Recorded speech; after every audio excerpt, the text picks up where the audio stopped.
ہم اپنی زندگی کے کام کو کیسے بہتر گزاریں، وقت کو کیسے بہتر گزاریں، اس کے لیے چند پوائنٹ ہیں جو ہر ایک کے لیے کارآمد ہو سکتے ہیں۔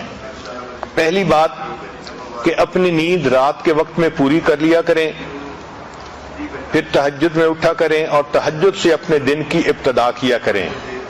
تہجد میں اللہ رب العزت کی طرف سے عنایات ہوتی ہیں۔ حدیث پاک میں آتا ہے کہ رات کے آخری پہر میں ایک فرشتہ اعلان کرتا ہے، هل من سائل فأعطی له، ہے کوئی سوال کرنے والا کہ جس کو عطا کیا جائے، ہے کوئی مغفرت کا چاہنے والا کہ جس کی مغفرت کی جائے۔ تو جب اللہ رب العزت کی طرف سے اعلان ہو رہا ہے، ہمیں چاہیے کہ ہم اس وقت جھولیاں پھیلایا کریں اور اللہ سے مانگا کریں۔ اس وقت مزدور کو مزدوری ملتی ہے، سائل کو اللہ کی طرف سے اس وقت نعمتیں ملتی ہیں، تو ہم اس وقت کو زندگی کا سب سے قیمتی وقت سمجھیں۔ چنانچہ ہمارے دن کی ابتدا تہجد سے ہونی چاہیے، اس وقت کو کبھی مس نہ کریں۔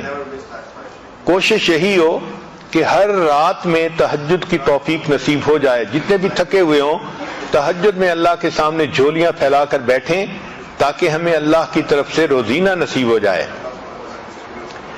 پھر فجر کی نماز پڑھیں اور فجر کے بعد اپنے اسباق پورے کریں، اشراق پڑھیں اور اشراق کے بعد اپنے دفتر اور بزنس کے کاموں کی ابتدا کریں۔ حدیث پاک میں نبی اللہ تعالیٰ فرماتے ہیں، اے میرے بندے، دن کے شروع میں تو 4 رکعت پڑھ لیا کر، میں سارا دن تیرے کاموں میں تیری مدد کروں گا، تیری کفایت کروں گا۔ ذرا غور کیجئے کہ ہمارے سارے دن کے کاموں میں اللہ کی مدد شامل ہو جائے تو ہمیں اور کیا چاہیے؟ اور یہ نعمت مل جاتی ہے اشراق کے 4 نفل پڑھنے پر۔ اور اشراق کی نماز ہوتی ہے جب سورج طلوع ہوتا ہے، تقریباً 20 منٹ کے بعد انسان 4 رکعت پڑھ سکتا ہے۔ تو دن کے شروع میں یہ 4 رکعت پڑھ لیا کریں تاکہ ہمارے دن کے ہر کام میں اللہ کی مدد ہو۔ عورت ہمیشہ یہ چاہتی ہے کہ جی میرے کام میں میرا تعاون کرنے والا کوئی نہیں، میں اکیلی ہوں، میں گھر میں ایک ہی ہوں۔ بھائی آپ اللہ کو اپنا تعاون کرنے والا بنا لیجئے، دن میں اشراق کی نماز پڑھنے پہ اللہ تعالیٰ آپ کے کاموں میں آپ کے کفیل بن جائیں گے، آپ کی کفایت کریں گے۔ پھر دوسری بات یہ کہ ہم جو کام بھی کرنے لگیں تو اس کا جو اینڈ ریزلٹ ہے اس کو ہمیشہ ذہن میں رکھیں کہ ہم نے کس چیز کو اچیو کرنا ہے تاکہ ہم اس کام کو مکمل کر سکیں۔ ایک تیسرا پوائنٹ کہ جو اچھی عورتیں ہوتی ہیں وہ اپنے کام کو پریورٹائز کرتی ہیں، یعنی اس میں جو پریورٹی ہے وہ دیتی ہیں، اہم کام کون سا ہے، کس کو پہلے کرنا ہے۔ اگر ہم اہم کام کو پہلے کرنے کی بجائے بس اپنی ترتیب سے ہی ہر کام کرتے رہیں گے تو ہم کم کام کر پائیں گے۔ چنانچہ ایک ٹیچر تھی، اس نے اپنے شاگردوں کو پرائورٹی کے اوپر ایک اچھی مثال سے بات سمجھائی۔ اس نے ایک بالٹی لی اور اس بالٹی کے اندر اس نے اینٹیں رکھ دی اور بالٹی بھر دی۔ پھر اس نے طلباء سے پوچھا کہ بتائیں اس بالٹی میں کوئی اور چیز آ سکتی ہے؟ ان کا نہیں، یہ تو ساری بالٹی اینٹوں سے بھر گئی۔ اب اس نے چھوٹے چھوٹے کنکر لیے اور جو اینٹوں کے درمیان جگہ تھی اس میں کنکر ڈال دیے۔ اس نے کہا دیکھو آپ تو کہہ رہے تھے کہ جگہ نہیں، اس میں تو اتنی جگہ تھی کہ کنکر بھی آ گئے، اب بتاؤ کوئی جگہ ہے؟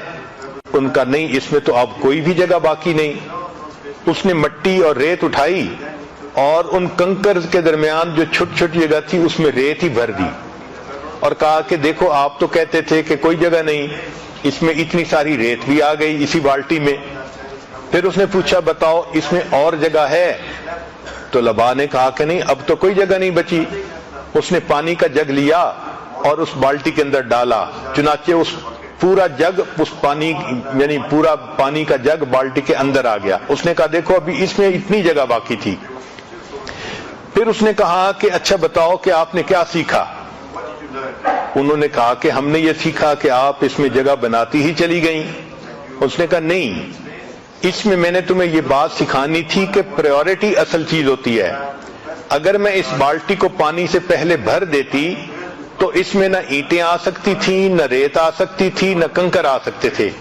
میں نے پہلے اینٹیں ڈالیں پھر اس کے بعد کنکر ڈالے، پھر اس کے بعد ریت ڈالی، پھر پانی ڈالا، تو یہ ساری چیزیں آ گئیں۔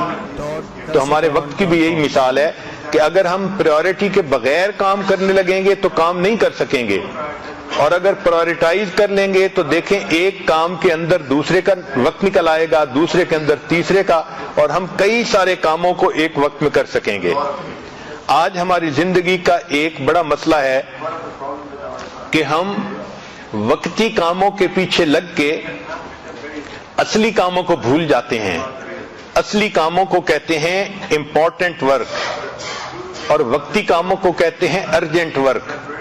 جس عورت کو دیکھو ارجنٹ ورک میں لگی ہوتی ہے، امپورٹنٹ کام کو بھول جاتی ہے۔ چنانچہ ہماری توجہ ساری کی ساری ارجنٹ کاموں پہ ہوتی ہے، اس لیے کہ وہ نظر آتے ہیں، اور جو امپورٹنٹ کام ہوتے ہیں وہ کئی دفعہ فوری نظر نہیں آتے۔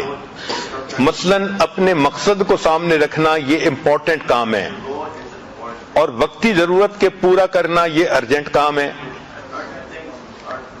وقتی کاموں میں سے کال اٹینڈ کرنا یا سیل لگی ہوئی ہے وہاں سے کچھ شاپنگ کرنا یہ وقتی کام ہے، اور جو امپورٹنٹ کام ہے وہ ہے بچوں کی تربیت کرنا، خاوند کو خوش رکھنا، گھر کے کاموں کو پورا کرنا، اپنے نفس کا تزکیہ کرنا، یہ امپورٹنٹ کام ہے۔ اب ہوتا کیا ہے کہ ارجنٹ کاموں میں لگ کے عورتوں کو نماز کی بھی فرصت نہیں ملتی، گویا امپورٹنٹ کاموں کو بھول جاتی ہیں۔ سکسیسفل پرسن وہ ہوتا ہے جو امپورٹنٹ کاموں کو یاد رکھتا ہے اور ان کو بھولتا نہیں۔ چنانچہ 3 لفظ یاد رکھیے، 3 سٹیپ ہیں کامیاب زندگی کے: اپنے کاموں کو پرائورٹائز کرنا، دوسرا ان کو آرگنائز کرنا، اور تیسرا زندگی میں ایک ڈسپلن پیدا کرنا۔